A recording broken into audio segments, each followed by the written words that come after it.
The phone screen didn't just glow in the dark of my living room. It burned. I stared at the name at the top of the thread, the blood draining from my face so fast it left me dizzy. Morgan. Not the casual date I'd meant to message, but Morgan, my rival. The woman who sat 6 feet away from me every day. The text wasn't graphic, but it was dangerously vulnerable. A raw admission of needing to be unraveled, of wanting hands that knew how to map tension. I typed, "Wrong number," with shaking fingers. The 3 dots appeared instantly. Then the reply, "I dare you to leave it sent." We taught history in adjacent classrooms in a sprawling city district building that smelled of floor wax and old paper. The wall between us was thin enough to hear a marker cap click, but the professional distance was a chasm. I was the AP European history teacher, the one with color-coded syllabi and a desk that looked like an architectural model of order. My life was a series of checked boxes and perfectly executed transitions. Then there was Morgan. She taught American history and was chaos theory in a blazer. Her desk was a geological strata of papers, coffee cups, and half-read biographies. She didn't walk, she strode, usually 5 minutes late, with a coffee in one hand and a bagel in the other, managing to charm the administration while I was still filing my lesson plans. She was the unmade bed to my hospital corners, a constant, irritating reminder that entropy was the natural state of the universe. It wasn't just personality, it was survival. For 4 years, we'd circled each other like boxers in a ring that was too small. We competed for the same limited grant money, the same Teacher of the Year accolades, and the same nod of approval from the department head. When she got the grant for the field trip to DC, I spent a week perfecting my pitch for the Model UN funding, just to balance the scales. It was exhausting. It was exhilarating. We were a binary star system, 2 dense forces locked in orbit, generating enough gravity to crush anyone who tried to get between us, but never actually touching. That distance was safe. It allowed me to watch the way she pushed her hair back when she was frustrated, or the way her voice dropped an octave when she was passionate about the civil rights movement, and categorize it as reconnaissance. I told myself I watched her to find weaknesses. I told myself the heat I felt when she challenged me in faculty meetings was just anger. It was a convenient lie, a way to translate attraction into something I could control. But late Friday night, control had evaporated. It was the end of a grading period that had left me feeling hollowed out and brittle. I was 3 glasses of wine deep, the city rain blurring the windows, feeling a loneliness that had sharp edges. I had drafted a text to a woman I'd met on an app, someone safe, someone who didn't know that my composure was a fortress I built every morning. I wanted to be seen, just for a night. I wanted someone to know that under the blazers and the rigid scheduling, I was starving for touch. I typed it out. I'm tired of holding everything together. I want you to come over and take it apart. Slowly. I didn't check the recipient. I just needed to send it into the ether. When I saw Morgan on the scent line, the wine turned to vinegar in my stomach. The wrong number text was a reflex, a desperate attempt to pull the parachute cord after I'd already hit the ground. Her reply, that dare, changed the physics of our entire relationship. It wasn't a dismissal. It wasn't a mockery. It was an invitation. She had read a text about my deepest, most guarded desire to surrender control, and she hadn't looked away. She had leaned in. Walking into the school building the next morning felt like walking into a pressure chamber. The usual noise of locker slamming and students shouting sounded distant, muffled by the thudding of my own pulse. I wasn't just the organized history teacher anymore. I was the woman who had accidentally handed her rival a loaded gun, and she had just clicked the safety off. The air in the hallway felt heavy, charged with a static that made the hair on my arms stand up. I checked my reflection in the glass of the trophy case. My armor was in place, my blouse pressed. But I knew the cracks were there. The fluorescent lights in the main corridor usually just hummed, a background frequency to the daily grind of education. Today, they felt sharper, dissecting the space like surgical tools. I walked toward the faculty lounge, and the usual cacophony of slamming lockers and shouting teenagers didn't register as noise. It registered as pressure. Every glance from a colleague felt like an interrogation. Every vibration of my phone in my blazer pocket sent a spike of adrenaline through my nervous system. I felt exposed, my skin too tight for my body, as if the text I'd sent had peeled away a layer of protective coating I hadn't realized was load-bearing. I told myself I could handle this. Walk in, pour coffee, be the iceberg. But when I pushed open the door to the lounge, the temperature in the room didn't drop. It spiked. Morgan was there, of course. She was leaning against the counter, nursing a chipped mug that said Chaos Coordinator, a gift from a student that I usually found annoying, but today felt like a prophecy. She wasn't looking at her phone.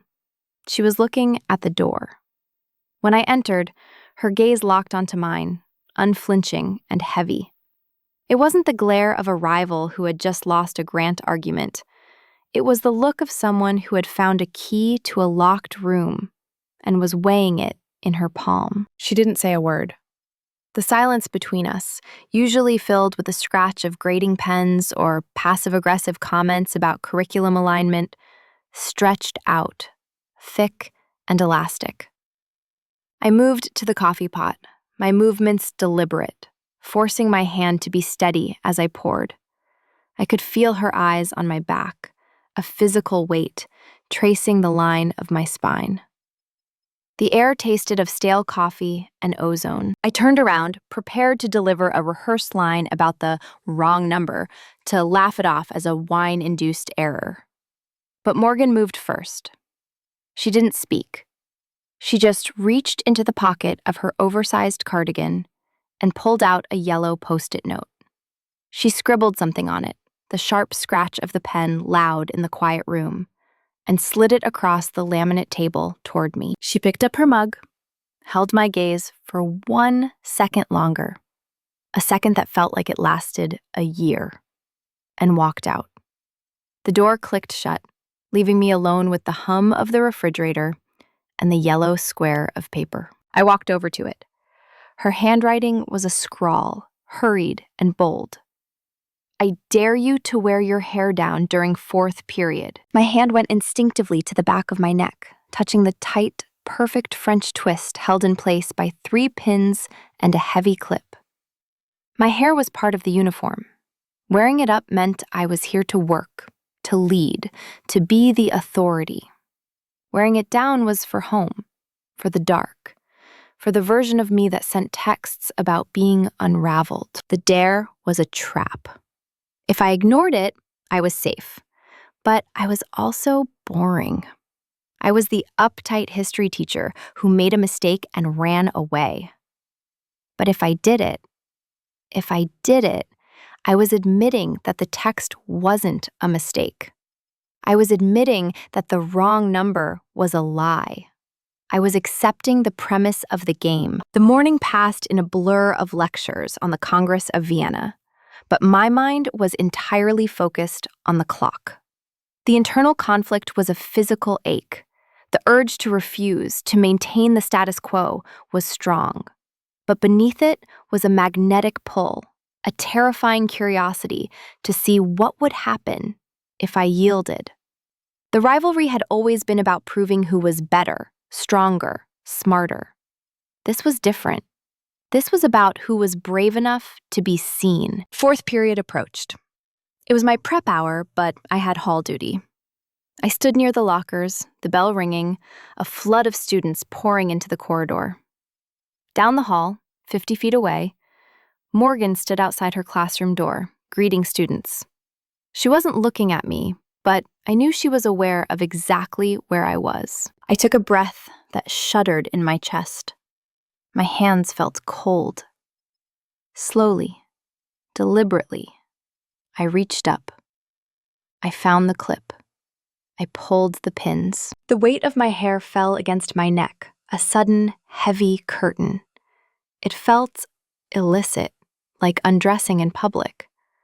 The sensory shift was immediate, the air on my neck, the tickle of strands against my collarbone. I shook my head slightly, letting it settle, feeling wild and unkempt and dangerously exposed. I looked down the hall. Morgan had stopped greeting students. She was looking right at me. Across the sea of moving heads, her eyes found mine. A slow, knowing smile touched the corner of her mouth. Not a smirk of victory, but a smile of recognition. The air between us snapped tight, a cable pulled to its breaking point. I hadn't just obeyed a dare. I had answered a question. The game hadn't ended with the morning light. It had just officially begun. By Wednesday, the atmosphere in the department office had calibrated to a frequency that made normal work impossible. It wasn't the Cold War of the last 4 years. It was something hotter, unstable, like a reactor running without coolant. Every time Morgan walked past my desk, the air displaced by her movement felt like a physical touch. We hadn't spoken about the hair incident. We hadn't spoken about the text. We were communicating entirely in a new, silent language of glances and proximity. A high-stakes Morse code where a lingering look at the copier meant, "I see you," and a sudden silence when I entered a room meant, "I was thinking about you." I sought refuge in the library. It was usually my sanctuary, a place where the Dewey Decimal System imposed a logical order on the world that my current life was rapidly losing.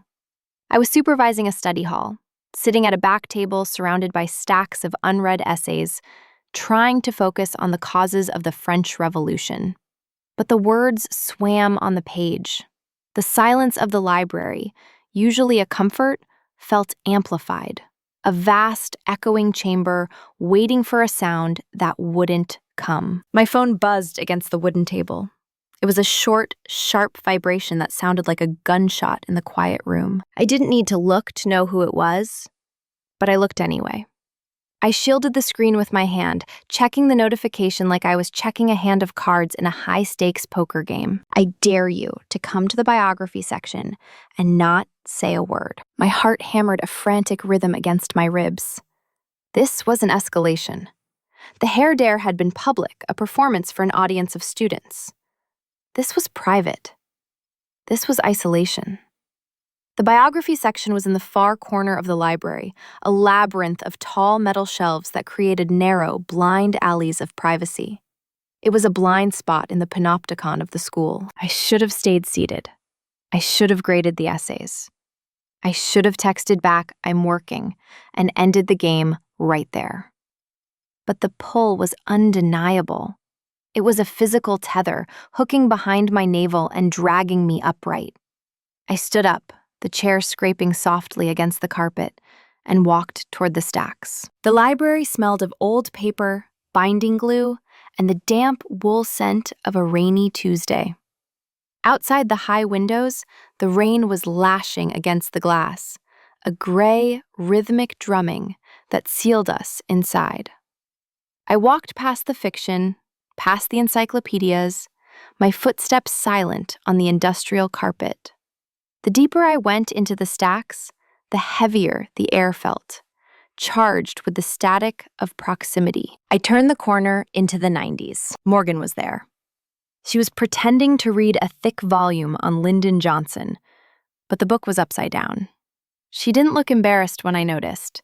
She just slowly closed it and slid it back onto the shelf.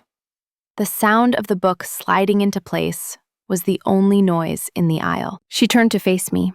The aisle was narrow, barely wide enough for a book cart, forcing us into an intimacy that felt immediate and overwhelming. She was close enough that I could smell her. Not the stale coffee of the break room, but something warmer, deeper. Sandalwood and rain. Her eyes were dark, dilated in the dim light of the stacks, and they locked onto mine with a terrifying intensity. Remembering the dare, I clamped my mouth shut. The silence wasn't empty. It was heavy, pressing against my eardrums. It forced the communication to shift. Without words, everything became about the micro-expressions, the hitch of breath, the way her gaze dropped to my mouth and then slowly, deliberately, back up to my eyes. She took a step forward. I didn't retreat. I couldn't. My back was to the end of the aisle, and my pride was a wall behind me. She moved into my personal space, crossing the invisible barrier we had maintained for years. The heat radiating from her was palpable. A sudden shift in climate. She reached out. My breath hitched, a sharp intake of air that was loud in the quiet aisle. I thought for a wild, panicked second that she was going to kiss me. I thought she was going to grab my lapels and pull me into the kind of collision I had fantasized about in the safety of my own apartment. But she didn't. Her hand moved past my face, slow and deliberate. Her knuckles grazed the sensitive skin of my neck, a touch so light it felt like a burn. A shiver cascaded down my spine, undeniable and violent. Her fingers found the collar of my silk blouse. It was slightly askew, caught on the strap of my bag. With agonizing slowness, she smoothed the fabric down. She adjusted the lapel, her fingers lingering on the silk, pressing it flat against my collarbone. It was a clinical gesture, a correction, a fix, but the subtext was devastating. It was possessive. It was her telling me that she noticed the details I missed. It was her telling me that she could reach out and touch me, and I would just stand there and let her. She held my gaze the entire time, her hand resting for 1 second too long on my shoulder before she pulled back. The ghost of her touch remained, vibrating on my skin. She stepped back, breaking the circuit but leaving the charge in the air. She tilted her head slightly, a silent acknowledgement that the dare had been met, and then turned and walked away. I stood there for a full minute, listening to her footsteps fade, surrounded by the silence of dead presidents and the sound of the rain. My hands were shaking. I looked down at my hands and saw the tremor. The safety of the wrong number excuse had completely evaporated. You don't let a rival adjust your clothing in a silent library aisle. You don't stand frozen, heart racing, while a colleague touches your neck. We weren't playing a game anymore. We were negotiating the terms of a surrender, and I was terrifyingly unsure of who was surrendering to whom. The district mixer was mandatory fun, a paradox I usually solved by finding a dark corner and nursing a club soda until an acceptable departure time arrived. The venue was a dimly lit bar downtown, the kind with exposed brick walls and acoustics that turned casual conversation into a roar. It was neutral ground. No bells, no students, just the anonymity of a Friday night crowd and cheap Chardonnay. I saw her the moment I walked in. Without the harsh, fluorescent lights of the classroom, Morgan looked different. Softer around the edges, yet somehow sharper in the center. She had ditched the structured blazer for a dark, scoop-neck top and jeans that fit with a precision that felt unfair. Seeing her like this, casual, laughing with the gym teacher, holding a beer by the neck, felt like seeing a weapon out of its holster. It was dangerous because it looked so approachable. My phone buzzed against my hip. I didn't have to look to know who it was, but I did. I dare you to sit next to me, thigh to thigh, and not pull away for 20 minutes. I looked up.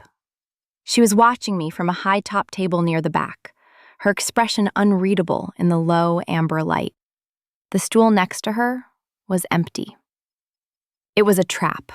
It was a challenge. It was the only place in the room I wanted to be. I walked over.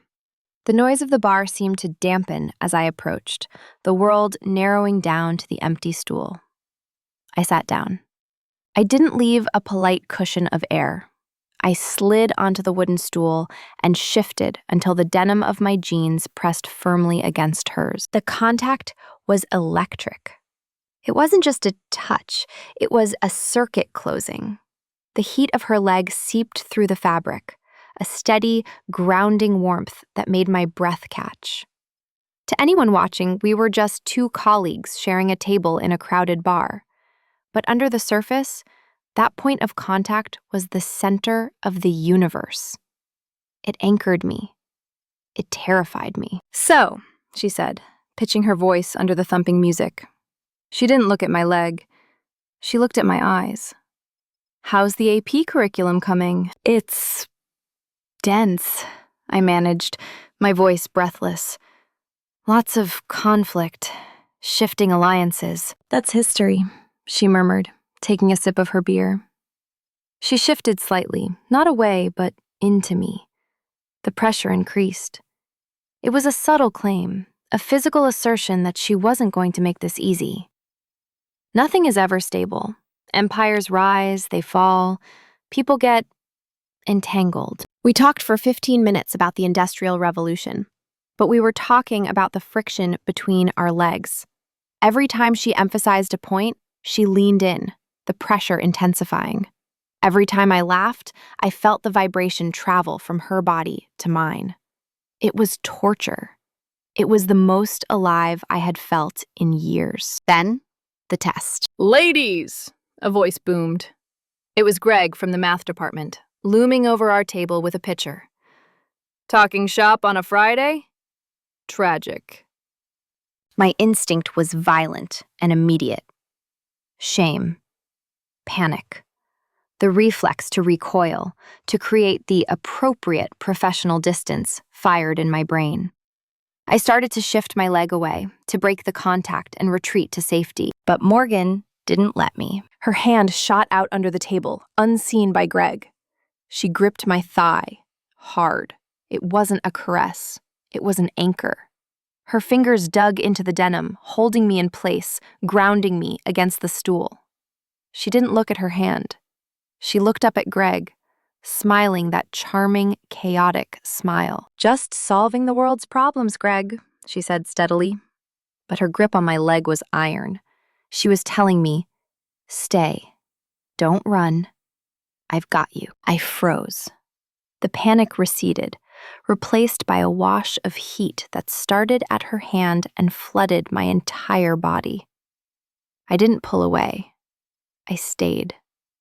And let her hold me there, thigh to thigh, in the middle of a crowded bar, while Greg droned on about calculus. When Greg finally wandered off, she didn't let go immediately. She waited a beat, squeezed once, a silent good girl, and then released me. 20 minutes, she whispered, checking her watch. I let out a breath I had been holding since I sat down. The dare was over. But as I looked at her, at the flush on her cheeks and the dark challenge in her eyes, I knew I couldn't go back to the corner with my club soda. "I'm leaving," I said, standing up. My legs felt shaky. "Okay," she said. She stood up too, grabbing her jacket. "Me too." We walked out into the cool night air together, the magnetic field between us not dissipating, but expanding, pulling us toward something inevitable. The door to the bar swung shut behind us, cutting off the thumping bass line and the roar of the crowd, leaving us in the sudden, jarring quiet of the street. For a second, it was just the cool night air and the hum of distant traffic. Then, the sky didn't just rain, it collapsed. It was a torrential, violent downpour that turned the sidewalk into a river in seconds. We scrambled, shoulders colliding, dashing toward the meager shelter of a bodega awning 3 storefronts down. We huddled there, breathing hard, the adrenaline of the sprint mixing with the lingering electricity from the bar. The awning was narrow, forcing us into a proximity that was even more intimate than the bar stool. The world had shrunk to a dry patch of concrete 3 feet wide. The rain created a curtain of gray noise around us, isolating us from the city, from our jobs, from the rules we had carefully constructed over 4 years. Morgan leaned back against the shop window, the neon sign buzzing behind her head, casting a halo of electric blue around her dark hair. She wiped a raindrop from her cheek, her eyes never leaving mine.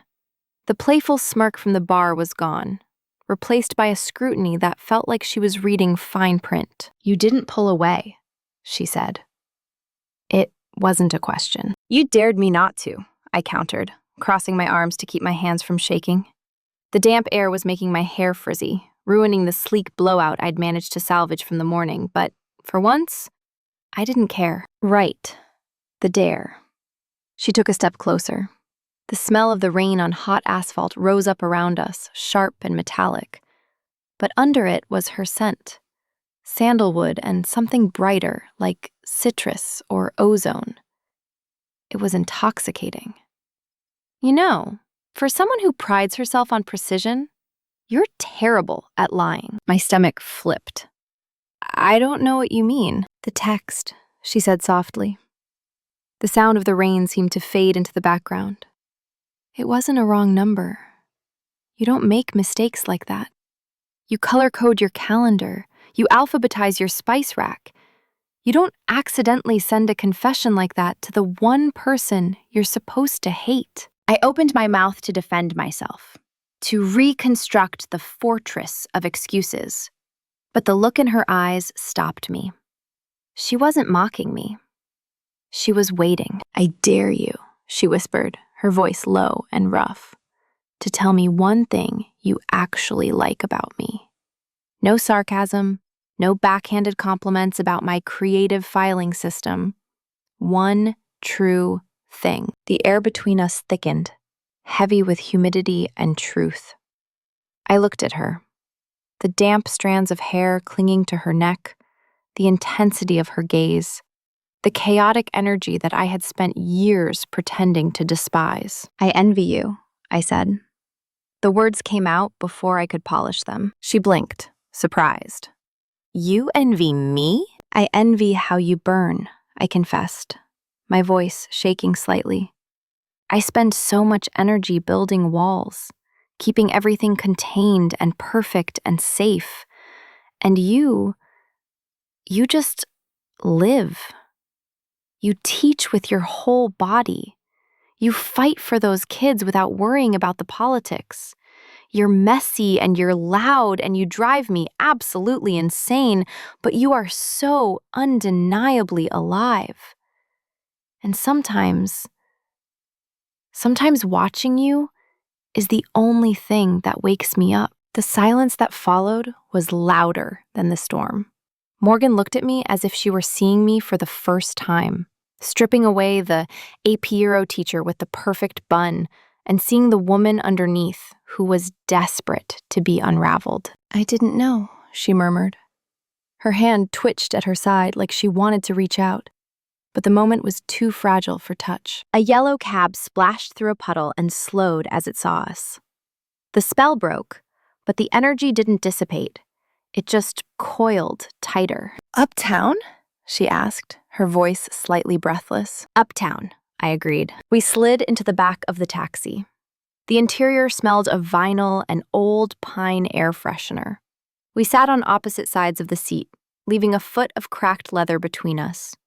It should have felt like a safe distance. It felt like a magnetic field. The rain drummed rhythmically against the roof, a hypnotic, enclosing sound. I watched the city blur past the window, streaks of red taillights and gold street lamps smearing on the wet glass.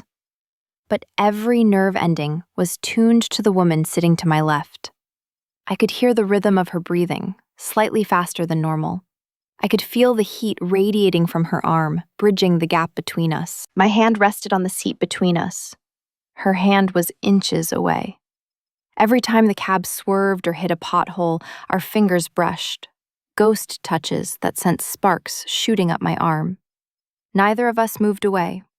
We sat in the rhythmic quiet of the rain, the conversation about envy and fire hanging in the air, transforming the rivalry into something that felt dangerously like a partnership. When the cab pulled up to her building, the stop felt abrupt, a physical jolt.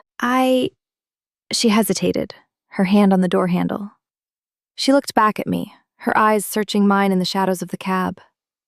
"I'll see you Monday." "Monday," I echoed, the word feeling inadequate. She got out, dashing through the rain to her lobby door. The cab door slammed shut, sealing me back in the silence. As we pulled away, I watched her figure disappear into the building, and the separation felt like a physical tear in the fabric of the night, leaving me alone with the realization that the game was no longer just a game. It was the only thing that mattered. The school building at 8 p.m. was a ghost ship, a hollowed-out shell of the chaotic vessel it was during the day. The silence wasn't peaceful. It was heavy, pressurized by the absence of 2,000 bodies. In my classroom, the only light came from the small desk lamp that cast a pool of yellow illumination over a stack of DBQ essays I was trying, and failing, to grade. The rest of the room was swallowed by shadows, the rows of empty desks looking like silent spectators waiting for a show to begin. I was technically working, but mostly I was listening.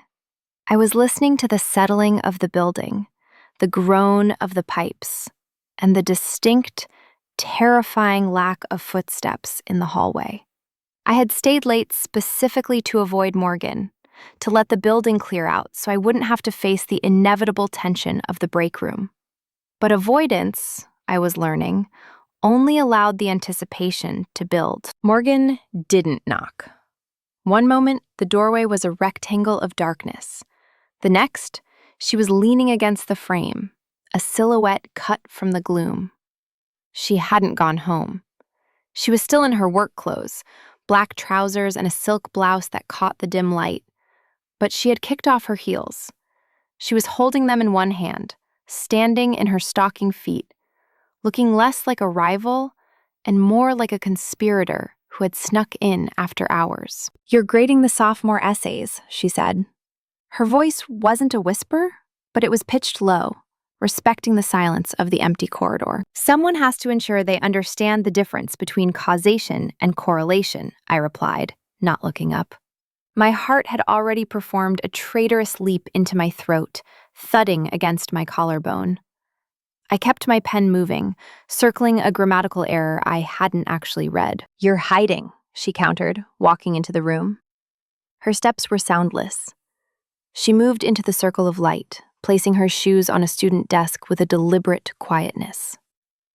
"You've been hiding since the cab ride." "I'm working, Morgan." "You're vibrating," she corrected. She stopped at the edge of my desk, looming over the fortress of papers I had constructed. "I can see it from here. You're holding that pen so tight your knuckles are white." I set the pen down. It clicked against the laminate, a sharp sound that seemed to echo. I looked up. She was close again, that magnetic pull reasserting itself instantly. The playfulness from the bar was gone, replaced by a scientific curiosity. She looked at me like I was a complex historical event she was trying to deconstruct. "I have a new dare," she said softly. I should have told her to leave. I should have cited district policy about fraternization or simply gathered my things and walked out. Instead, I leaned back in my chair, exposing my throat, surrendering to the gravity of the moment. "What is it?" "I dare you," she said, reaching across the desk, "to let me check your pulse. And I dare you to keep it steady." It was the most dangerous dare yet. It wasn't about hair or proximity. It was about biological control. It was a challenge to my very physiology. She didn't wait for an answer. She rounded the desk, invading the sanctuary of my workspace. She pulled my rolling chair away from the desk, spinning me slightly so I faced her. Then, she reached out. Her fingers were cool against the flushed skin of my wrist. She didn't grip me. She pressed 2 fingers, index and middle, against the radial artery with clinical precision. The touch was shocking in its intimacy.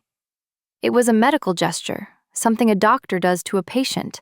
But here, in the dark classroom, it felt like she was touching a live wire. "Relax," she whispered. I tried. I closed my eyes and tried to summon the discipline that got me through budget meetings and parent conferences. I tried to visualize a calm ocean, a flat horizon, a boring lecture on grain tariffs. But my body was a traitor. I felt the spike immediately, a frantic drumming telegraphing directly into her fingertips. I could control my face and my voice, but I couldn't hide the autonomic response to her proximity. 1, she whispered, counting the beats. 2, 3. Her voice was a metronome, but instead of slowing me down, it sped me up. Her thumb brushed the sensitive skin of my inner wrist, a feather-light stroke that sent a shiver racing up my arm. Too fast, she murmured, leaning closer. Her breath ghosted against my ear. You're failing, Professor. It's racing. It's the coffee, I lied, my voice tight. It's not the coffee, she said, her fingers pressing slightly harder, anchoring me to the reality of the moment. It's me. It's the fact that I'm touching you, and you don't want me to stop. Morgan. 90, she whispered. 95. You're going to break a record. The air between us was so charged, it felt flammable. I opened my eyes. She was looking down at me, her face inches away. Her expression a mix of triumph and something darker, hungrier. She knew she had won. She had stripped away the last layer of my defense, proving that my composure was nothing but a thin veneer over a chaotic, desperate want. 100, she said softly. She held my gaze for a heartbeat longer, her fingers lingering on the racing pulse, acknowledging the absolute havoc she was wreaking on my system. Then, abruptly, she pulled her hand away. The loss of contact was a physical blow. The cold air rushed in to fill the space where her warmth had been. You failed, she said, her voice husky. She stepped back, picking up her shoes. She didn't gloat. She didn't need to. The biological evidence had been irrefutable. She walked to the door, pausing at the threshold to look back at me, sitting stunned in the pool of yellow light, my heart still hammering a frantic rhythm against my ribs. Try to get some rest, she said. And then she was gone, leaving me alone with the silence and the deafening sound of my own pulse. The problem with physiological betrayal is that you can't argue with it. You can spin a text message as a joke. You can rationalize a thigh press in a bar as a crowded room necessity. But you cannot debate the frantic, undeniable hammering of your own heart against your ribs. That pulse check hadn't just been a dare. It had been a diagnosis. It proved, with scientific reproducibility, that my composure was nothing but a performance, and a failing one at that. That realization terrified me. It scared me more than the tenure review, more than the budget cuts, more than the prospect of being alone. It scared me because it meant I was out of control. And when I lose control, I don't lean in. I evacuate. I didn't send a text to end it. I didn't have a conversation. I simply rebuilt the wall between us, brick by icy brick, cementing it with a silence so absolute it felt violent. I reverted to factory settings. I became the AP European history teacher with the perfect posture and the impenetrable schedule. I arrived at 7:15 a.m. to ensure I was inside my classroom before Morgan's car even entered the lot. I buried my phone deep in my satchel, terrified that seeing her name would shatter my resolve. When we passed in the corridor, inevitable in a building this size, I looked through her, fixing my gaze on a locker 3 feet behind her head, offering a tight, thin-lipped nod cold enough to freeze oxygen. The text stopped coming after the second day. The silence that followed wasn't peaceful. It was a vacuum. It sucked the air out of the room, leaving everything flat and gray. I had my safety back. I had my routine. My days were once again a series of checked boxes and perfectly executed transitions. But the satisfaction I used to derive from that order was gone, replaced by a dull, aching monotony. Now, in this self-imposed Cold War, the silence was just empty space. It was hollow. My classroom, usually my sanctuary, felt like a sterile box. I found myself listening for the sound of her laugh through the thin wall, for the chaotic thud of her dropping a textbook, for any sign of the life she brought into the building. But she was quiet too. I had successfully extinguished the fire, and now I was freezing to death in the dark. The worst moment came on Thursday. We were in a full staff meeting in the auditorium. I was sitting in the back, taking meticulous notes on a new attendance policy I didn't care about, using the pen strokes to ground myself. I felt eyes on me. The sensation was familiar, a ghost of the heat I'd felt in the library, but lighter, sadder. I looked up. Morgan was 3 rows ahead, turned slightly in her seat. She wasn't glaring. She wasn't smirking with a challenge. She looked tired. There were dark circles under her eyes that matched my own. She was looking at me with a confusion that cut deeper than any mockery ever could. It was a look that asked, was it all in my head? She held my gaze for a second, waiting for a signal, for a crack in the armor. I wanted to give it to her. I wanted to drop the pen and walk over there and tell her that I was terrified, because she made me want things I didn't know how to ask for. But the habit of protection was too strong. I looked down. I went back to my notes. When I looked up again, she had turned around. Her shoulders slumped in a way that made my chest ache. I realized then that the game wasn't about winning or losing. It wasn't about power dynamics or professional one-upmanship. It had been an attempt, a clumsy, chaotic, brave attempt to bridge a gap I was too proud to cross myself. She had been reaching out, dare by dare, trying to pull me into the messiness of being human. And I had slapped her hand away because I was afraid of the fall. By Friday, the misery was a physical weight. I stayed late again, not to avoid her, but because going home to my empty apartment felt unbearable. The silence in the building was absolute. I walked into my classroom, switched on the lamp, and saw it. There was a folded piece of notebook paper on the center of my desk. It wasn't a yellow Post-it note. It wasn't a text message. It was a letter, folded with sharp, deliberate creases. My hands shook as I picked it up. I expected anger. I expected a final, biting remark about my cowardice. I unfolded the paper. There was no "I dare you." There was no challenge. Just a question, written in her scrawling, uncontainable script. Is the safety worth the silence? I stared at the question, the ink blurring slightly as my eyes tried to focus through the exhaustion. Is the safety worth the silence? It was the question I had been asking myself every night this week, staring at my ceiling while the city breathed outside my window. But knowing Morgan, there was never just a question. There was always a challenge. I turned the paper over. On the back, written in bold, double-underlined strokes that nearly tore through the page, was the command I had been dreading and craving in equal measure. I dare you to stop running. It wasn't a game anymore. It was a summons. I knew exactly where she would be. When the walls of the classroom got too close, when the structure of her curriculum felt too confining, Morgan went to the only room in the building big enough to hold her energy. The auditorium. I walked down the long, empty corridor, my heels clicking a sharp, rhythmic cadence against the linoleum.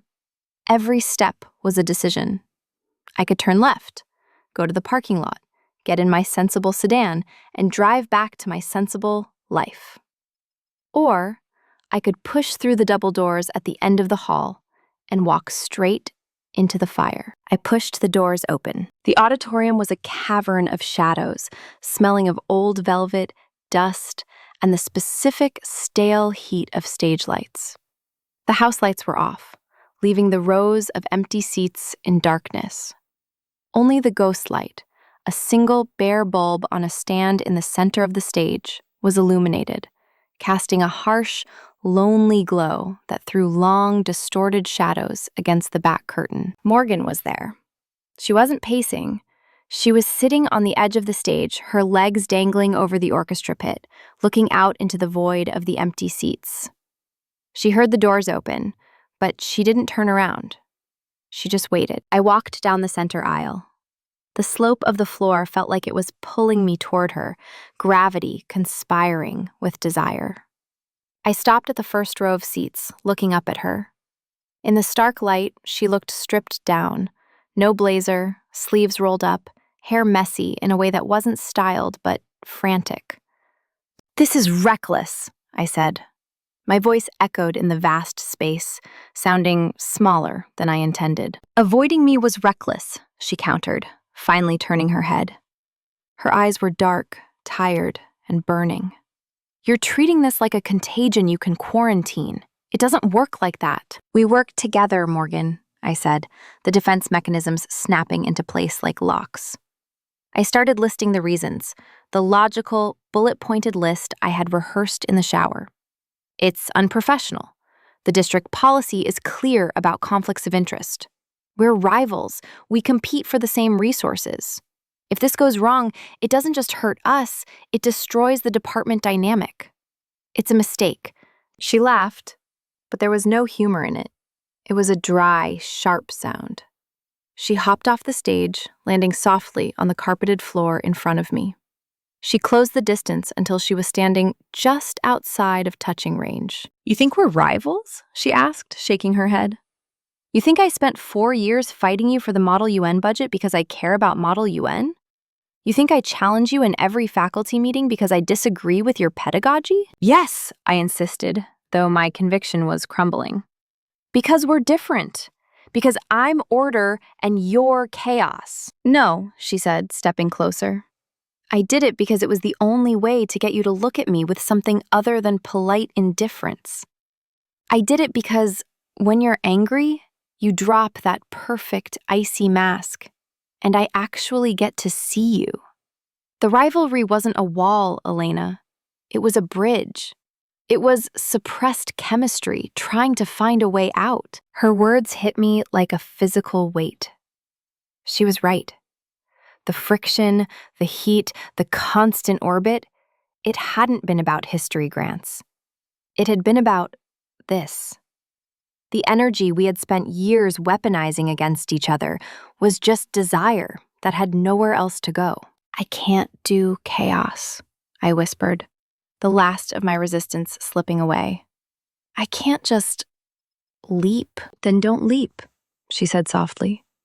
"Just stop running away." I looked at her, really looked at her, standing there in the dim light of the auditorium, offering me a hand across the chasm we had built. The fear was still there, but it was being eclipsed by a terrifying, exhilarating clarity. I was done with the safety. I was done with the silence. I took a deep breath, the air filling my lungs with the scent of dust and her perfume. I squared my shoulders.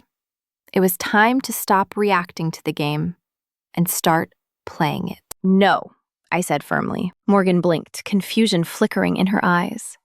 She started to pull back, looking hurt. "No?" "No," I repeated, stepping forward, forcing her to hold her ground. "I'm done with your dares, Morgan. I'm done letting you set the pace." I moved into her space, close enough to see the sudden spike in her pulse at the hollow of her throat. I reached out, my hand trembling slightly, and took hold of her lapel, just like she had done to me in the library. But I didn't smooth it down. I tightened my grip, anchoring her to me. "I have a dare for you," I whispered, my voice steady, low, and dangerous. Her eyes widened, dark pupils blowing wide. She swallowed hard. "What is it?" "I dare you," I said, pulling her an inch closer, "to do something about it." The challenge hung in the air between us, vibrating with 4 years of tension. The intellectual sparring was over. The hypothetical scenarios were gone. There was only the empty auditorium, the ghost light, and the woman who had been driving me crazy since the day we met. I watched her gaze drop to my mouth, then snap back up to my eyes, searching for permission, for confirmation. She found it. The transition from enemies to lovers didn't happen in a boardroom or a classroom. It happened in the breathless second before collision, when the history we had written was burned away by the future we were about to start. Morgan didn't hesitate. She didn't ask for clarification or wait for a notary to witness the agreement. She simply closed the final inch of distance between us. Her hands came up to frame my face, thumbs tracing the line of my jaw. A mirror of the touch in the library, but this time, there was no retreat. When her mouth met mine, it wasn't the violent crash of two planets colliding that I had expected. It wasn't frantic or desperate. It was deliberate. It was a confirmation. It was the physical answer to 4 years of silent questions delivered with a precision that silenced every doubt in my head. She tasted of peppermint tea and the lingering bitterness of coffee, a chaotic mix that was entirely her. The kiss deepened, slow and exacting, a thorough exploration that made my knees weak. I forgot about the district policy. I forgot about the Model UN budget. I forgot that we were standing in a dusty auditorium under the harsh glare of a ghost light. All that existed was the pressure of her lips, the heat of her body finally pressed against mine, and the terrifying, wonderful realization that she was right. This wasn't a mistake. It was the only logical conclusion to the equation we had been writing since we met. My hands found their way into her hair, messing up the wild strands even further, pulling her closer until there was no air left between us. The friction that had defined our rivalry transformed instantly into a different kind of heat, one that didn't push us apart, but fused us together. It was a relief so profound, it felt like exhaling after holding my breath for 1,000 days. The smell of old velvet and stage dust faded, replaced entirely by sandalwood and the scent of rain on her skin. When we finally pulled apart, breathless and flushed, the ghost light seemed brighter, casting long shadows that danced against the back curtain. Morgan rested her forehead against mine, her breathing ragged. She didn't let go. Her hands stayed on my waist, grounding me, keeping me anchored in this new reality. The silence of the auditorium, once oppressive, now felt like a protective blanket wrapping around us. "So," she whispered, her voice rough and stripped of all pretense. "Does this mean I win the dare?" I laughed, a sound that felt loose and genuine in my chest, bouncing off the acoustic tiles. "I think it's a draw. Mutual destruction." She pulled back slightly to look at me. The mockery was gone from her eyes, replaced by a vulnerability that made my heart ache. "What happens now, Elena? We still have to work together. I'm still going to fight you for that grant money. I'm still going to leave my coffee cups on the copier." "Good," I said, smoothing the lapel of her shirt, reclaiming the gesture she had used on me in the stacks. "I wouldn't want you to go easy on me just because you kissed me. If you start being organized, I'll assume you've been replaced by a pod person." "Never," she promised, a spark of the old challenge returning to her grin. "But maybe we keep this part for us, just for a while. A secret world inside the public one. No audience, no students, just us." "A conspiracy," I agreed, liking the weight of the word. "I can do a conspiracy." We walked out of the school together 20 minutes later. The hallways were still empty, the linoleum shining under the security lights. But they didn't feel haunted anymore. They felt like a backdrop to something new. We stopped at the heavy glass doors of the entrance. The rain had stopped, leaving the pavement slick and reflecting the city lights like a mirror. "See you Monday," she said. But this time, the words weren't a dismissal. She reached out and squeezed my hand, a quick, firm pressure that lingered long after she let go, before turning toward the parking lot. I walked to my car, feeling a steady, humming excitement in my veins that had nothing to do with caffeine. The fear of the unknown was gone. The rivalry hadn't disappeared, it had just evolved. It wasn't a wall anymore. It was a game we were finally playing together. And for the first time in 4 years, I couldn't wait for the next move. Later that night, I was sitting on my couch, a book open, but unread, in my lap. My phone buzzed on the cushion beside me. I picked it up, the screen glowing in the dim room. It was a text from Morgan. I dare you to come over. I didn't type wrong number. I didn't hesitate. I grabbed my keys and headed for the door. If you've ever found love in the place you least expected, subscribe to follow the journey.